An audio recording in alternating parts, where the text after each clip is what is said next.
Alabama Athletic Director Greg Byrne needs your money, guys, and he needs it now. I'm serious. This is a really, really, really big issue.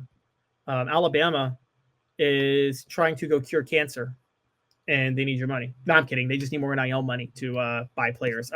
After missing out on the college football playoff with a 9-3 record in Kalen DeBoer's first year, Alabama Athletic Director Greg Byrne sent out a letter on X Wednesday asking for more NIL money. I'm going to read the whole letter to you guys, and then we're just going to have some laughs. Okay, so Alabama fans, this is from Alabama Athletic Director Greg Byrne. Alabama fans, over the past few years, there have been drastic changes in college athletics. We have been careful during this transitional period to protect our position at the top of college athletics while being mindful to listen, engage, and learn from our generous supporters, proud alumni, and unrivaled fans to make sure that we protect our great traditions here in Alabama. But there's a time for talk and a time for action. Now is a time for action. Although we have been competitive from an NIL standpoint, our competition has us in their sights and are actively trying to surge ahead with NIL. You have heard examples of other teams using promises of $1 million paydays to lure away our players or convince them not to come to Alabama. It is time for Bama Nation to fight back. Under the new model of college athletics, which is the result of an antitrust lawsuit against the NCAA, a university can succeed if their fans purchase authentic NIL from student athletes. The good news is when @YeahAlla was created last year, that's @Yeah_Alla, which is Yeah Alabama. It's their NIL entity established to cultivate and harness name, image, and likeness opportunities for Alabama student athletes. The focus was on providing our fans with a legitimate product rather than booster inducements. Yeah, Alabama delivers exclusive content and access you cannot get anywhere else. We also have a plan to grow Yeah Alabama's offerings with more videos, features, and news in 2025. So please visit yeah-alabama.com/join to join. A subscription to Yeah Alabama isn't about the now. It's about the future. It's about roster retention for future seasons, keeping our legends in crimson. It's about attracting and developing the best recruits in the country to represent the Script A. You being a part of the team has never been more important. At Alabama, we've not measured ourselves against our competition. We are the standard, and the measurement is against, and that measurement is against the mirror and against a rich and proud history. But it's impossible to ignore what is taking place in college athletics. Hungry fan bases are acting decisively to give their respective programs competitive advantages. We must respond. We are Alabama. Join Yeah Alabama today. Greg Byrne was asking fans to give more money to Yeah Alabama so they can support more players in the NIL market so they can keep players. Here's the problem. Alabama's not getting what they expected they would get because they don't have the same type of boosters that a school like Tennessee has, or even a school like Ohio State has, funny enough. And you can just look at the ranking in NIL collectives to know that, the size. Tennessee didn't even ask. Danny White just said, you know what, we're doing a 10% talent fee on season tickets. This is getting crazy, guys. Because of the state of college football, regular people, and I'm not talking about the billionaire and millionaire boosters, okay? They're going to donate. They're going to do whatever they want to win, okay? This is reaching out to regular people now, begging them to give some of their hard-earned money to college athletes who will now be making upwards of millions of dollars. This is what happened because the NCAA did not try to address paying players being an antitrust violation or not paying them.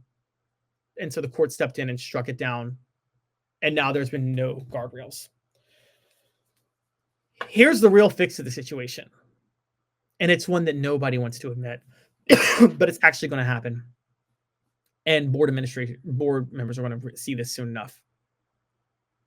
The real fix is coaches and administrators have to make less money. At some point, the money's going to have to come out of somebody's pocket. Greg Byrne is doing this. Other athletic directors are doing this. Coaches are doing this because they don't want money to come out of their own pockets. That's why what Brian Kelly did the other day was so revolutionary when he decided he's going to match NIL funds up to $1 million this offseason. I told you guys the Moneyball era is coming, where there's going to be a coach who gets hired on the cheap so they can use more money to just buy players. That Moneyball era is not going to just extend to the coach. It's going to extend to the athletic director too at some point. They're going to start paying athletic directors less. Everybody, here's the truth of the matter with college athletics.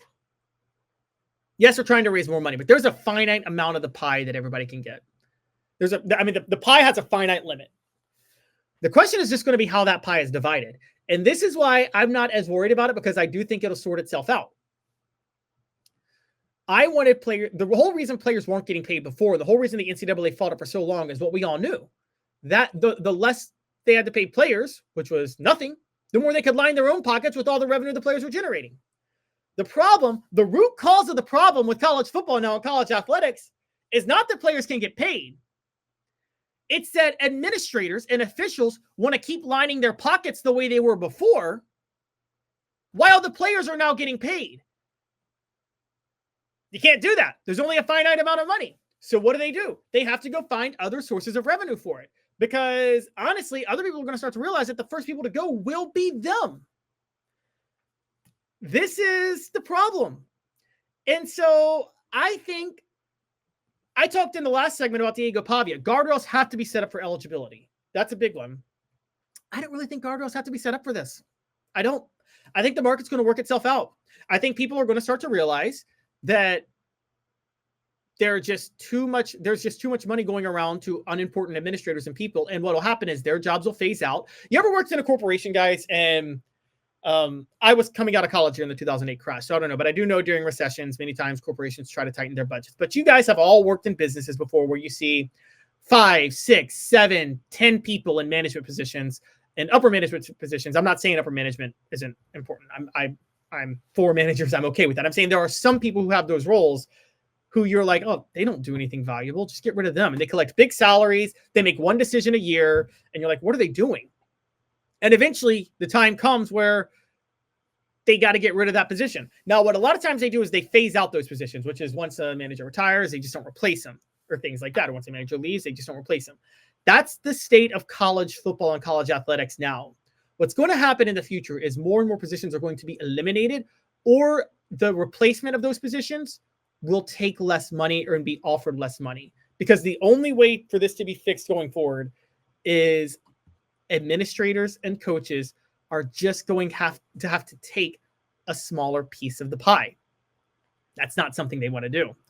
So until that happens, enjoy watching this whole thing collapse. I mean, Danny White, he did the same thing in a more authoritative way. He didn't even ask for more money. He said, look, we're charging you more money. But Danny White one day is going to have to take less of the next Danny White will have to take less money. The next Josh Heupel will have to take less money. The money is now there for the players. That doesn't mean that employment and a salary cap's not coming. That's all coming, guys, to college football. The question is a matter of when, because this has to be organized in some sort of way.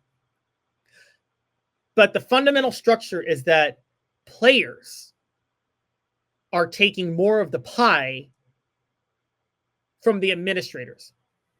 And the administrators are trying to find a way to keep their salaries and keep their money. And that's where this all becomes an issue. And I got to be honest, I'm kind of here for it. Players have been generating the revenue for the longest time and not getting a cent, while these administrators that are not even good at their jobs half the time, they've ruined the sport for different reasons. I'm going to get to that soon with college football playoff. We're going to talk about that after the next break. But they've ruined the sport in so many ways, are collecting the biggest checks, and all they've done is fight against players getting the money that they deserve for the revenue they've generated. So guys, this is very intriguing in how this is all playing out. And not so sure it's going to end the way people want it to end. It's somebody's going to be left out of the revenue distribution here. And I think the issue is the administrators don't want to be left out. They want to keep their money, but they know they have to pay the players. So let's go ahead and laugh at administrators. I actually don't. And as for Alabama and Greg Byrne, I don't blame him for doing this, honestly. Alabama has to do something to keep their players and to keep their talent. And Greg Byrne is trying to get out ahead of the curve of doing it. This may be the best way. I don't know if his way is the best way or if Danny White's way is the best way or if another way is the best way. But you've got to do something. And I don't think Alabama was left out of the playoff this year because of NIL. I think they missed the playoff and went 9-3 because they couldn't get a quarterback. that Kalen DeBoer wanted because the team was so loyal to Jalen Milroe, but Jalen Milroe was not a fit for Kalen DeBoer's system. So I think Kalen DeBoer just tried to bide his time and get through this year, stay above the fray, stay above the fold. But Jalen Milroe's issues is why they got blown out by Oklahoma. But you're going to see more schools and programs doing this that have issues. You just this week now, you've seen LSU's coach offer to pay players directly. You've seen Alabama send out a message asking players for money or asking fans for money. Tennessee said last year they're just going to start charging you more for things. This isn't over, guys, and it could end up getting ugly. And while I do think the courts and Congress is going to have to come up with some sort of solution because this just can't keep continuing, the one big issue is that they better not try to do a solution that just takes money out of the hands of players and gives it back to administrators, because that's what's really happening here.